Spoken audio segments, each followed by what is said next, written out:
got a little bit of play yet. I usually turn it around and give it a good little wrap. So this one's in for a couple different things. The big one is the customer brings it in and he's like, man, every once in a while you push the thumb lever and it won't open. See, you can see this one, it does not open. So I'm pulling the cylinder closed. You can see we're tight here. Now when I push the cylinder like I'm trying to open it, we have a gap. Now it isn't much, but it is a bit of a gap. Hi, and welcome to Over the Gunsmith's Shoulder. I'm Gene Kelly, president of the American Gunsmithing Institute, and in this segment, Master Gunsmith Ken Brooks is going to walk you step by step through a gunsmithing repair. You're going to learn a lot, and if you'd like to learn to be a certified professional gunsmith, then go to AmericanGunsmithingInstitute.com and request an information package. Now let's learn from Ken.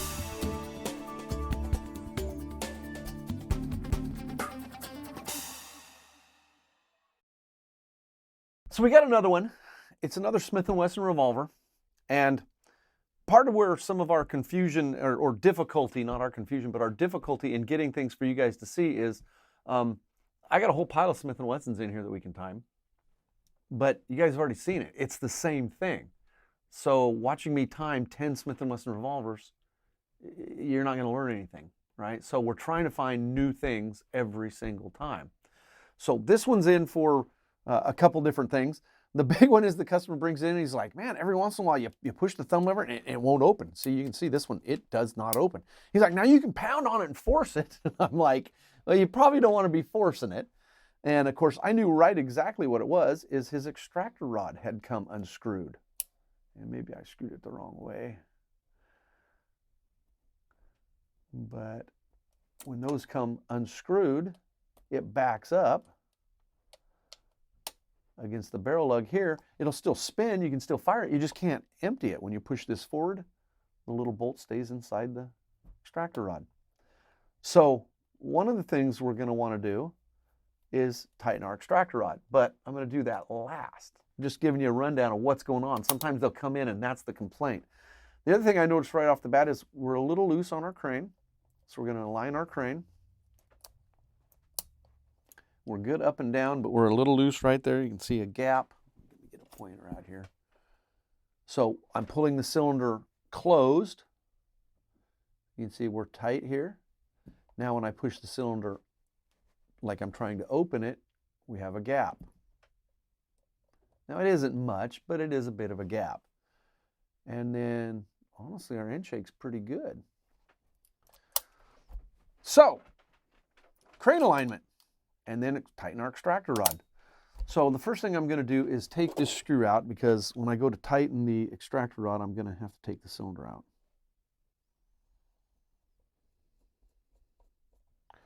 Just a neat, solid old revolver. And so we're open there. We spin freely. Check that ahead of time. So what we're wanting to do is have our crane stay tight against our frame.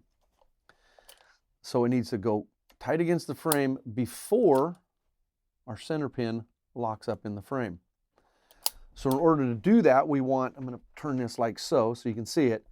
We're going to want the ass end, the back of the cylinder, out just a little. And I'm going to exaggerate with my hand so you guys get a visual before we do it, out this way. So as it closes, the crane comes into contact with the frame before the ass end is forced over. Now I'm exaggerating on how much. Obviously we're not going to want it like so, just a little bit. And it is just a little bit till it kind of, metal has some flex to it, right? A lot of metals are springs, they flex. So it's going to flex a little bit. To do that, again, we want the cylinder bent this way or the crane bent in this direction. Well, we can't hit it here and do that, but we can bring this down to here. And if I tap on the cylinder straight down, if you turn it around and you get a visual, that's going to tilt the back end that direction. That's exactly what I'm going to do. With a little mallet and not a ton of pressure, give it a little hit. Now bring this closed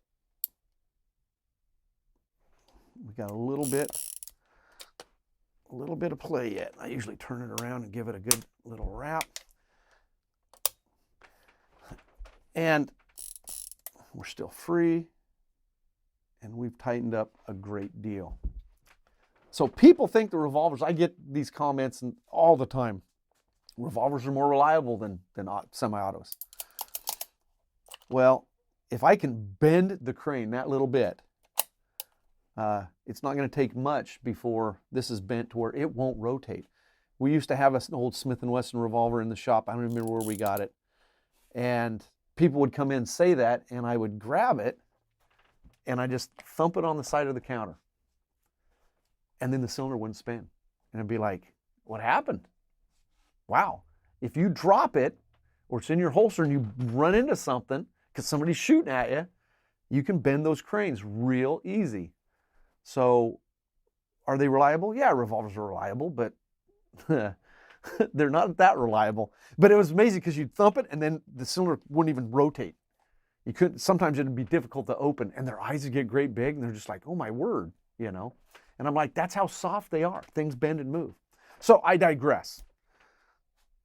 Got a little bit of flex there still. I'm gonna go a little bit more.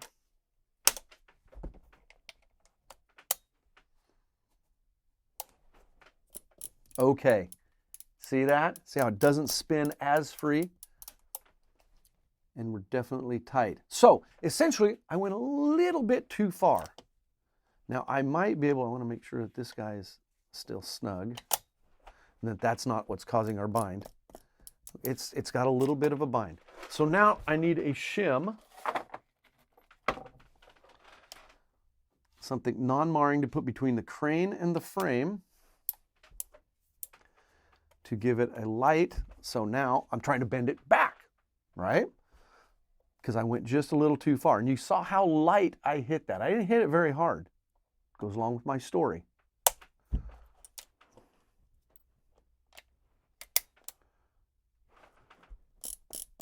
Look at that.